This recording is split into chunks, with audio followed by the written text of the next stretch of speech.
ఇక్కడేం చేస్తున్నావు? నీ కాపురం బాగుండాలని ఆ గోపురానికి దండం పెట్టుకుంటున్నాను. అబద్ధాలు చెప్పుకో.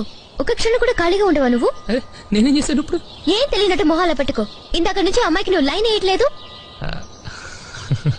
తెలిసిపోయిందా నీకు? పిచ్చిముండ ఇంకా దానికే తెలియదు. కొంచెం హెల్ప్ చేయొచ్చు కదా. చిచి, నువ్వు బాగుపడవు. ఎలా బాగుపడతాం? నీకంటే మీ నాన్న అమెరికా నుంచి ఇంజనీర్ని, ఆస్ట్రేలియా నుంచి డాక్టర్లని తెస్తాడు. మరి మా సంగతి? అక్కడ మా ఊళ్ళో ఆడపిల్లల తండ్రులు మా వీధికి రావడమే మానేశారు. ఎక్కడ మా నాన్న పెళ్లి సంబంధాలు అడుగుతాడు అని భయం వేసి. ఇటు చూడు, ఆల్రెడీ 1/2 ఎకరం పోయింది. ఓ పక్క వయసు అయిపోతుంది. మా టెన్షన్లు మాకుంటాయమ్మా. ఏంటి చూస్తున్నావు? అయినా నాకు తెలియక అడుగుతాను. నేనెవరినో చూస్తుంటే నీకేంటి ప్రాబ్లం? ఏంటి?